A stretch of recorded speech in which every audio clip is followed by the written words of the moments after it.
Good evening and welcome to Change Pace Poetry. My name is Leland Jamieson. I'm going to read the last poem in this book. It's the epilogue and it is called Tweezed in Vitro.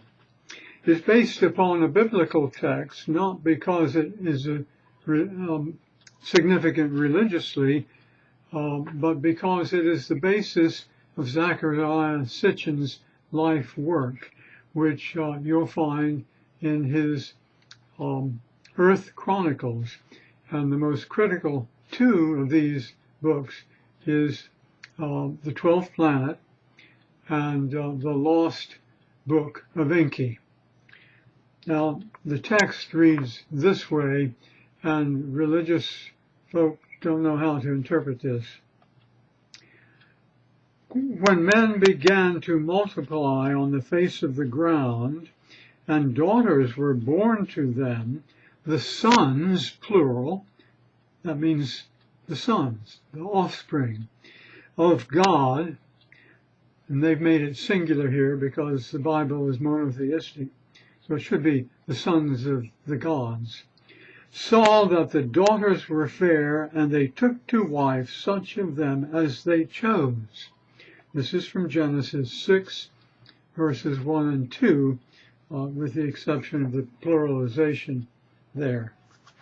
Again, thanks to Zachariah Sitchin for this poem, and I think you will find, although the poem is written as in triplets, rhyming triplets, it's not at all traditional. Tweezed in vitro. 400 millennia ago, give or take a few. On planet Nibiru, the king sought chance to search Earth's planets near and far to find more gold, to make with it more halide lamps. Failed grow lamps put its people in a bind. Their caves and glass domes could not grow fresh crops. That brought a death sentence to all their kind. Spectroscopy of Earth's bold rock outcrops, her streams and great blue seas showed lots of gold ore which could restock their grocery shops. King Anu's firstborn Enki, who was bold, sought to confirm the gold. He engineered an earth probe and traversed the hazards, cold, and darkness of the asteroids they feared. Enlil, his secondborn, who was by decree named prince, and thus to rule was trained and reared, on Enki's splashdown in Earth's salty sea, a gulf below what's now the Tigris and Euphrates, he surveyed all he could see. He radioed the mother ship. The land is prime. Without delay, send men of brawn and skill with building tools to lend a hand. We'll build a subtle site. We'll build a shuttle site we'll count upon to bring us tools and miners who are skilled, and fly home gold refined till it's all gone. The king was thrilled and sent his prince to build and run Earth Project in a partnership with Enki till the mission was fulfilled. The miners bore down hard, but lost their grip. They quit. The ore ran out. Gold shipments ceased. All sought out Enlil's princely leadership. How could gold mining be resumed, increased, to give Earth mission and save Nibiru? Enki, the scientist, proposed a beast. Those apes cavorting seashores might well do. We'd tweeze their genes in vitro. They would bond to us like slaves. They'd be our mining crew. Enlil exploded. You have stepped beyond the rules of interplanetary travel. Have coldly scientific studies conned you so you think our space rules merely cavil? A planet's evolution is the work of the creator of us all. I'll gavel you out of order there. Don't go berserk. But some supported Enki and his daring thoughts. Then what of Nibiru, left in the murk of her despair? She, too, is tied in knots. You can't just gavel down debate this way. To Enki, apes on seashores, aquanauts, waist deep in waves. They dive and crab and play. When they're on shore, they walk much more erect. They've longer thighs than forest apes display. They have no fur or hair except what is decked upon their heads. Aquatic apes, they prance about quite naked.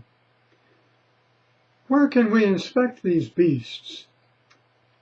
If we sail south and then advance up in that first gulf, north, left bank, can't miss.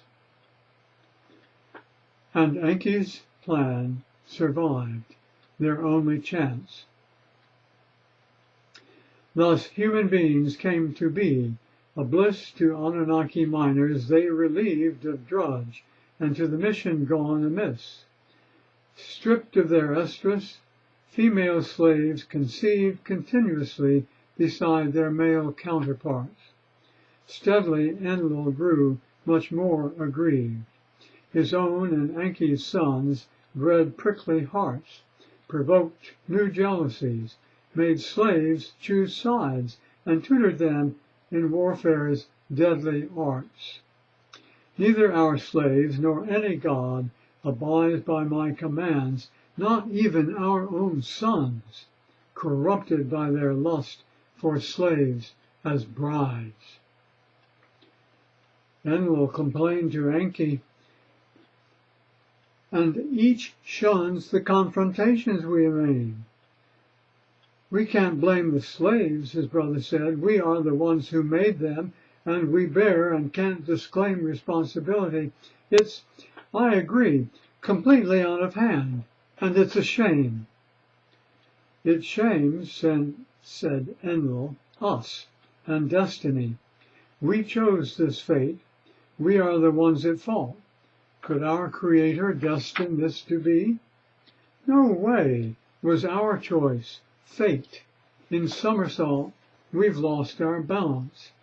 I feel so remiss enslaving apes by stealth, by gene's assault. Coda for the 21st century. Confession's cheap. Won't fix what's gone amiss with spirits shamed deep down to be made fools of gold. Earth cannot support in this abyss of conflict where your lust for power rules. Won't solace cosmic souls awaiting lives you aliens tweezed with your in vitro tools. Before I entirely leave this poem, I want to call your attention to the work of Elaine Morgan, whose book Aquatic Ape details the spot where these apes were found. It's called the Danakil Alps. It's the mouth of the Red Sea. And the Danakil Alps is perched upon a separate platelet underlying the Earth, which geologists say was moved out to sea along with the occupants of the mountain, which were the mountain apes. They could not survive except by eating from the sea. Lots of crabs, lots of brain food. And then the island had another platelet movement and moved back to shore, and they landed up not far from where Lucy's bones were found. So this has tangible sense, and I think someday that Elaine Morgan and Zachariah Sitchin will be vindicated, but that's a long way off. Science progresses as scientists die off, and so does poetry. Anyway, I'd like to invite you to jamiesonspoetry.com. Beneath this poor reading, you'll find all the texts, and that way you can make sure what you thought you heard was what you heard, or maybe malaprop coming out of my mouth. And of course, you can also investigate each of these books by seeing what's inside of them at Amazon.com, and you may choose to buy one for that special friend of yours who likes poetry, as apparently you do. So I thank you for joining me this evening. Again, spread the word about change-paced poetry, and I will see you next time. Thank you. Bye.